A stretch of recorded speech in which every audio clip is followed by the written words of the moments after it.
தற்போதைய முக்கிய செய்தி, கள்ளச்சாராய வழக்கில் 4 பேர் அதிரடியாக கைது செய்யப்பட்டிருக்கும் அண்மை செய்தி இது. கள்ளக்குறிச்சி கள்ளச்சாராய வழக்கில் கைதான 4 பேர் மீது குண்டர் தடுப்பு சட்டம் பாய்ந்திருக்கிறது. கள்ளச்சாராய வழக்கில் கைது செய்யப்பட்ட 4 பேர் மீது குண்டர் தடுப்பு சட்டம் பாய்ந்திருக்கும் அண்மை செய்தி இது.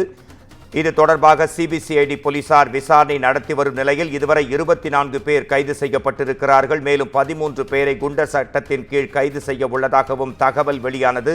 இந்த நிலையில் 4 பேர் மீது குண்டர் சட்டம் பாய்ந்திருக்கிறது. இது குறித்து நமது குமுதம் செய்தியாளர் சிவபிரகாசம் தரும் தகவல்களை கேட்கலாம். கள்ளச்சாராய வழக்கில் மேலும் 4 பேர் மீது இன்று குண்டர் சட்டம் பாய்ந்திருக்கும் அண்மை செய்தியை பார்த்தோம். இது குறித்து உங்களின் விரிவான தகவல்களை எதிர்நோக்கி இருக்கிறேன். நான் மோகன்ராஜ்.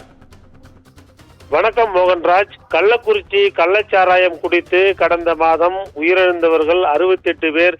இந்த சம்பவம் தமிழகத்தையே பெரும் பரபரப்புக்குள் ஆக்கியது. இந்த நிலையில் இந்த வழக்கை தற்போது சிபிசிஐடி போலீசார் விசாரணை மேற்கொண்டு வருகின்றனர். இந்த சிபிசிஐடி போலீசார் விசாரணை மேற்கொண்டு வருவதில் தற்போது வரை 24 பேரை கைது செய்து சிறைப்படுத்தி உள்ளனர். இந்த நிலையில் இந்த கள்ளச்சாராய விவகாரத்தில் 17 பேர் மீது குண்டர் தடுப்பு சட்டத்தின் கீழ் நடவடிக்கை எடுக்க வேண்டும் என கள்ளக்குறிச்சி மாவட்ட ஆட்சியர் பிரசாந்த் அவர்களிடம் பரிந்துரைக்கப்பட்டுள்ளதாக தகவல் கூறப்படுகிறது.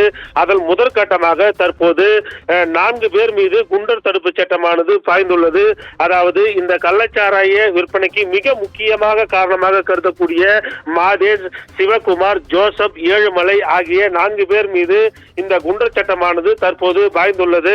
அது மட்டும் இல்லாமல் மேலும் 13 பேர் மீது குண்டர் தடுப்பு சட்டத்தின் கீழ் நடவடிக்கை எடுக்க வேண்டும் என சிபிசிஐடி போலீசார் கள்ளக்குறிச்சி மாவட்ட ஆட்சியர் பிரசாந்த் அவர்களிடம் பரிந்துரைக்கப்பட்டுள்ளதாக தற்போது தகவல் வெளியாகியுள்ளது. மோகன்ராஜ்.